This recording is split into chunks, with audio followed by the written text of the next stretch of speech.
Our teachers and the educational institutions, as well as the syllabus makers, all have a misconception about the motivation of students. They believe that they are studying to get the highest possible grade. Also, they believe that every student want to go to the highest possible level of academic qualification. Consequently, they have designed the system whereby not reaching the top is considered a failure. In the eyes of the academicians, every student has got the same motivation when they enter a school or a college or a university. Those in charge of the educational system are not completely wrong. They are right, but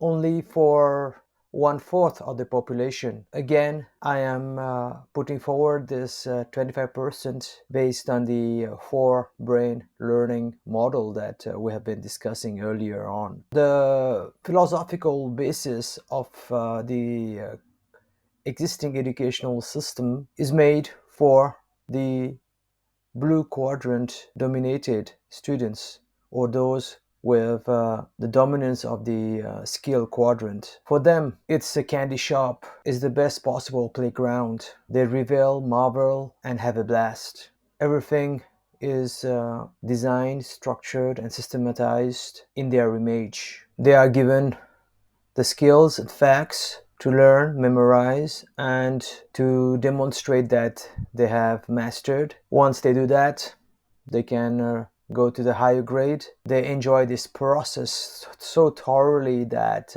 they go up to PhD level, and some even continue for higher postdoctorates. There is nothing wrong with that. However, education as we know it anywhere in the world, as we have discussed in the history of education in an earlier chapter, was bound to take this form from whichever part of the world and whichever period of time we would have derived it. Whether our education system was derived from Prussia or from Egypt or from India and their ashrams, as we have discussed earlier in the history of education that we just talked about, it would still be curtailed for the blue quadrant or the skill quadrant students. Why, you would ask? Well, only these people who are dominated by the skill quadrant would have the discipline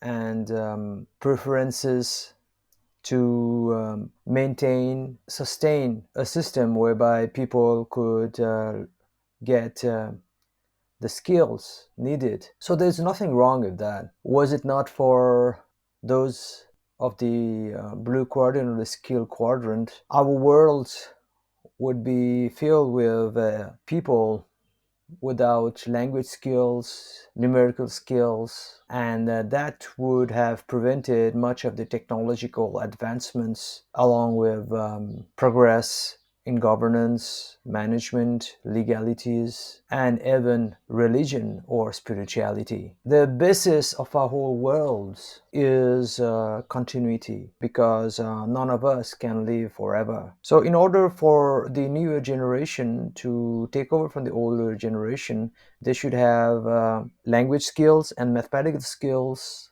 to take from the old generation and continue the various machines, laws, processes, you name it. Mastery of the various subjects was essential, even just to simply upkeep whatever had been achieved that far, and then making innovations, adding on new technologies, new philosophies, procedures would need the skills that were unadulterated and intact, that were passed on from the old generation. That could have been achieved only through a strong educational system. So I have no problem with the current education system. Mind you, I'm not elaborating on what it is because if you are reading this book, you very know what it is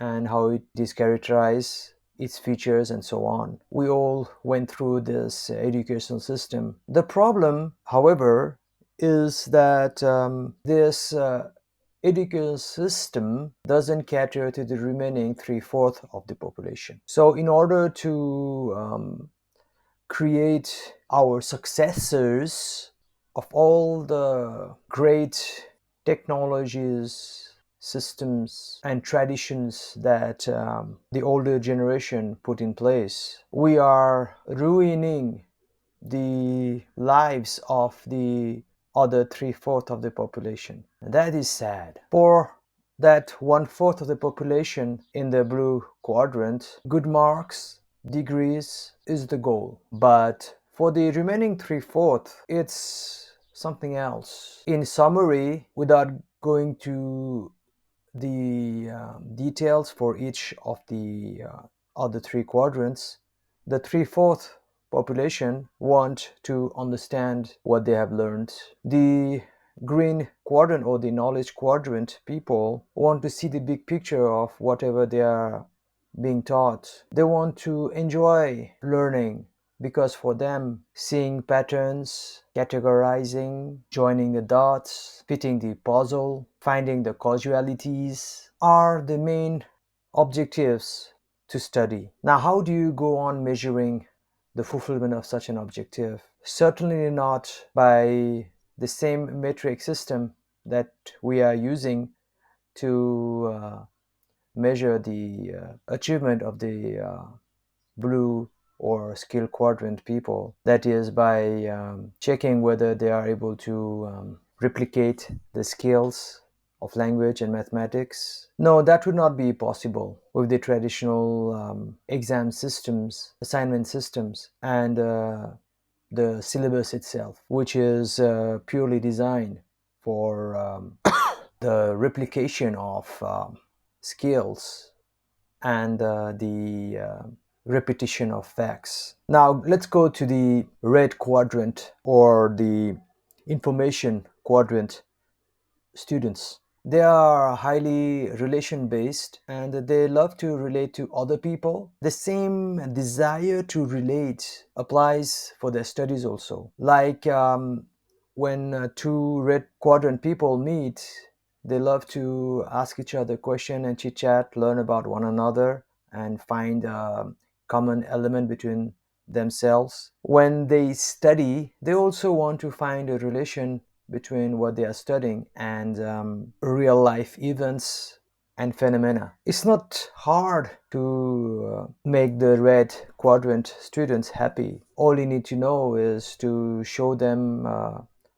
how a particular topic is related to some observation that they are able to do in daily life. Again, like in the earlier green quadrant conundrum, our current educational system hasn't got ways to measure that learning preference. This system is determined to produce language experts who don't deviate from the standard grammatical formats, mathematicians that follow the current notations and the theorems, engineers that make the correct derivations so that the bridge doesn't fall, doctors that make diagnosis within the standard frameworks. Again, there is nothing wrong with that. However, we must understand that first, not everybody is going to be a writer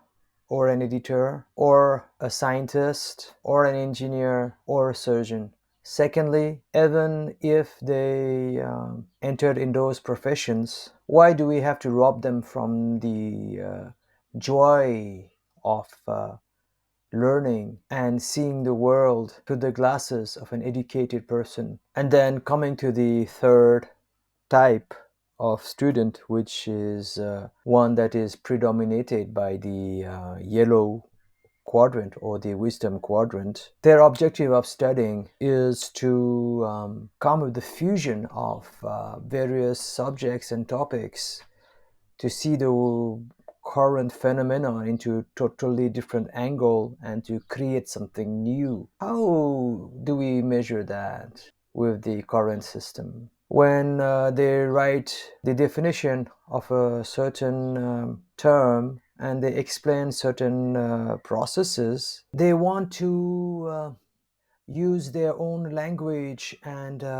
diagrams, new notations. But the current system will penalize them because they are not using the exact words written in a textbook. I understand it would be disastrous to have the same language written using different syntaxes and words being created continuously with new meanings. But there should be some allocation for creative outlets and eclectic writing. In this way, so many creators, if not geniuses, have been aborted even before they could be mature enough to do something about their yellow quadrant preferences. They will become just another clog in the machine. Their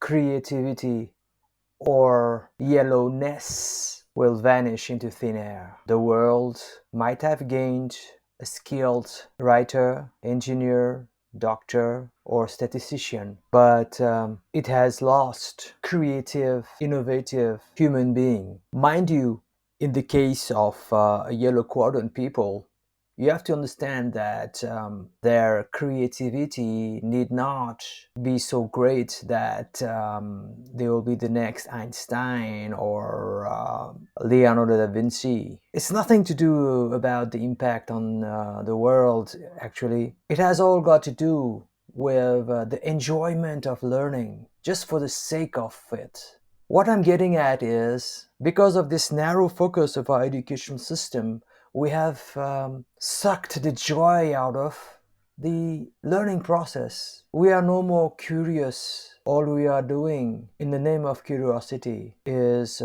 trying to achieve higher grades, if not enough to pass to the next level. So it is in this light that I have written this chapter. The educational system that we have today will not change in the near future. It has too many good characteristics, and we don't have an alternative system.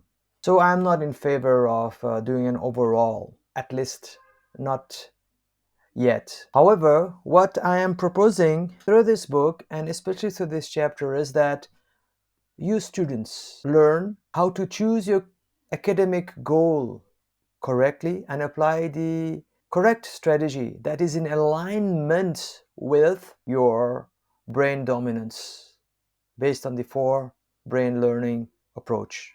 If you are a blue quadrant student, this book might not be that useful for you because you're already good in studies. But if you are one of the three other brain quadrants, then this book is the key to both understand whatever you're being taught and to score good marks. Do not kill your soul. We are not all born with the blue brain or the skill quadrant. We don't have to act as if we are also one among them. I am myself a yellow or wisdom quadrant guy, as I've been telling you earlier on. I have struggled throughout my educational career.